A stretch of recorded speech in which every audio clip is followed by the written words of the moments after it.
All right, guys. So we do have some updates regarding the conference realignment situation starting. Take a little look-see at this, the future of college football. You can see, what is this, 3 20-team super conferences. I believe I was talking about this model possibly maybe about a year ago, maybe a little bit over. Is this the end game? Is it 3 20-team super conferences? Or if the ACC completely gets blown up, is it 3 24-team super conferences? This would be very good for the Big Ten, getting FSU and Notre Dame. Are you kidding me? The SEC looks like they're adding Clemson, North Carolina, Virginia, and also Miami.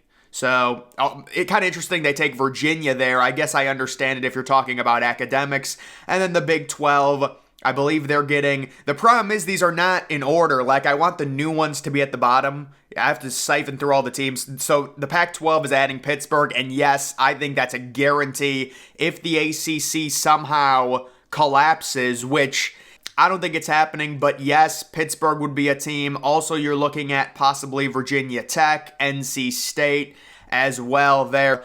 This Oregon State situation is really not good. So you can see Oregon State putting the finishing touches on a $162 million renovation to their stadium. That is tough considering the circumstances. Let's take a look. The stadium's remodeling was majority funded through donor contributions totaling $100 million and $45 million in bonds that must be repaid over 35 years through revenue from football and other stadium ventures.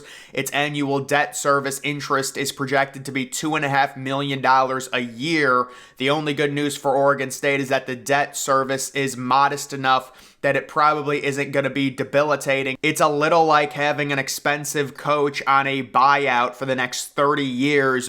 Well, the issue here with Oregon State, first you have to understand, if you're a school like Oregon State and you plan a massive renovation, this thing takes 3 or 4 years to get done. So when Oregon State was planning this, they had no idea USC and UCLA were going to leave the conference. I'm sure they expected around 50 to 60 million per year in a TV deal. I mean, even after USC left the conference, the Pac-12 was still demanding around 50 million per year, and the fact that it's worked out the way it's worked out, we don't know what's going to be happening to Oregon State and Washington State, and they've got to pay $2.5 million per year. You may say, oh, that's nothing, whatever.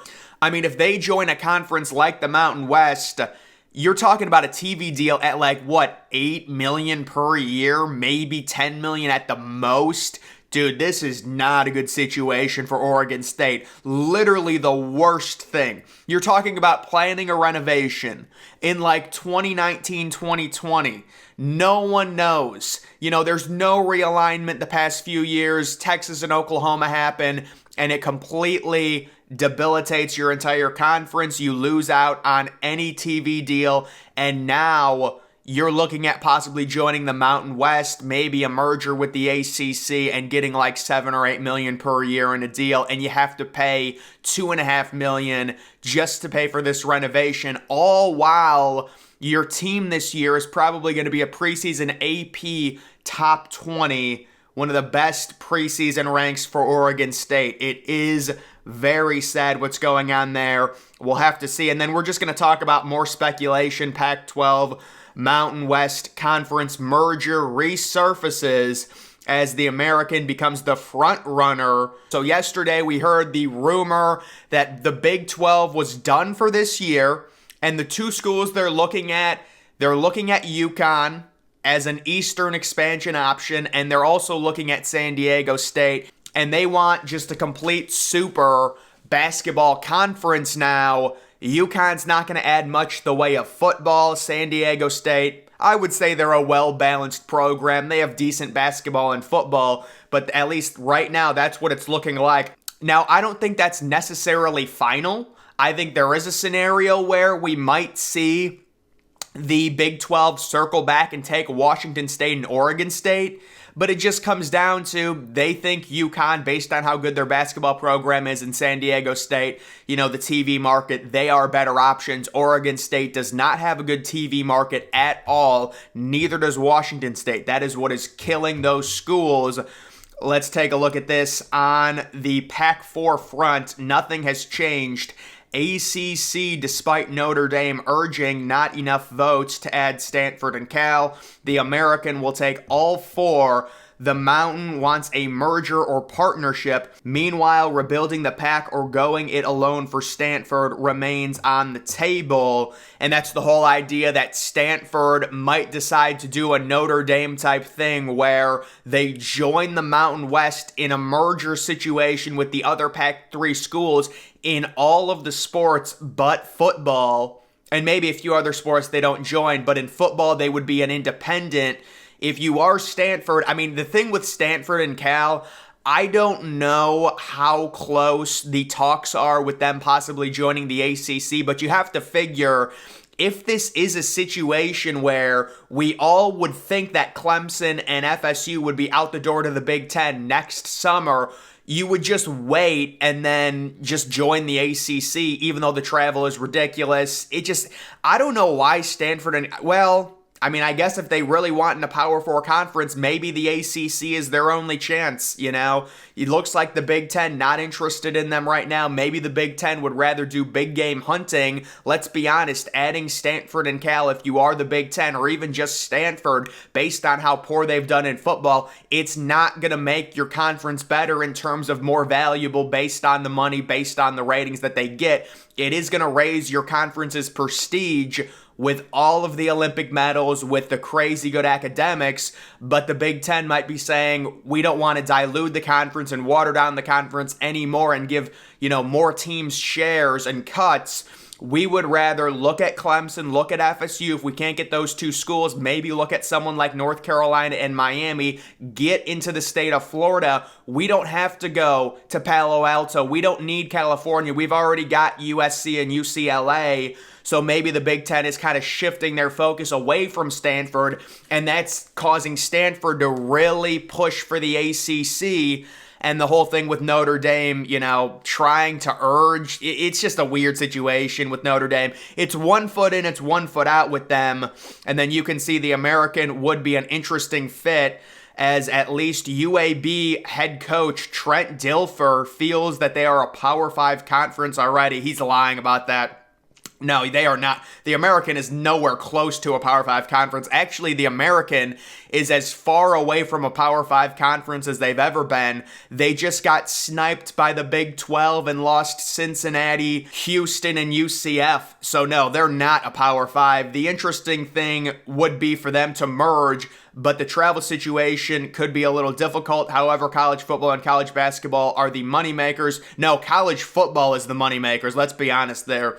The Mountain West feels like more of a realistic option due to the proximity to one another and the fact that the Pac-12 would be the leader in such scenario.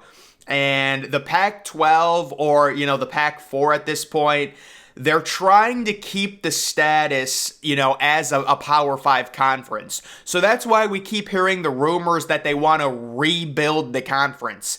The issue is the conference has already lost more than half of its teams. This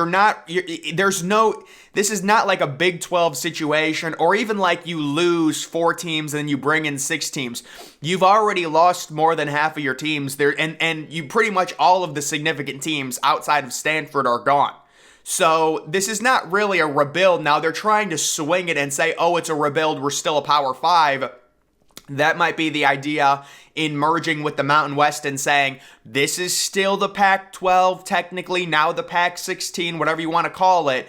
They want to keep their Power 5 status and reap all of the benefits that come along with it. We continue to believe that preserving the Pac-12 is in the best interest of Oregon State student athletes and the remaining universities. There are many obstacles involved, starting with multi-million-dollar exit fees in the Mountain West and the AAC, and the lack of a media rights deal for the Pac-12.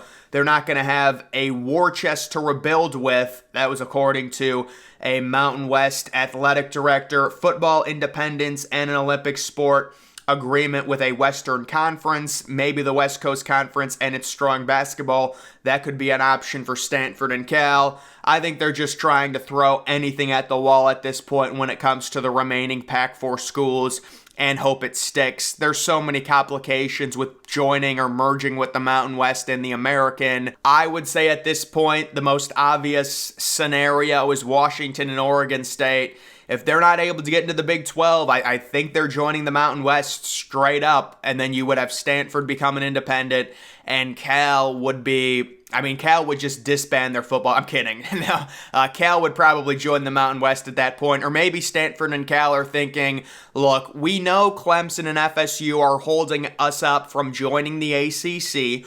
All we're going to do is wait. And when Clemson and FSU go to the SEC next year and do a deal with ESPN to get out on some type of buyout, then we're just going to head off to the ACC because those are the teams that voted against us joining. Now they're not there. And the ACC is also probably going to try and at least build. Maybe the ACC says we need more West Coast schools to mitigate travel. Maybe they're interested in San Diego State, but you could also have the Big 12 getting back in on the action next year with San Diego State and UConn to push their conference back up to 18 teams. So there's a lot of stuff going on right now. We do have the big date tomorrow, the last day that both Clemson and FSU can announce they're leaving the ACC, and that would enable them to be out of the conference and joining a new one in the 2024 year. I don't think that's going to happen, but it is a date that I'm sure people are going to be talking about. Tomorrow would be the last day for them to announce. I think all of this goes down next summer, and, people say, oh, we're tired of realignment, things like that, but you have to understand, it's an unstable time right now. So yeah, the realignment stuff is definitely going to get tabled during the season. But there's a conference that has 4 teams. There's another conference that looks like it's about to blow. I don't think the ACC is, but they're going to probably lose their 2 best schools. So the realignment stuff at least probably has one more summer, being next summer, where we get some type of resolution to the Pac-4 mess, and we also get the ACC situation figured out at that point. So guys, that is the latest update. That's going to do it for this video. Make sure you follow me on X. Link to that's always in the description.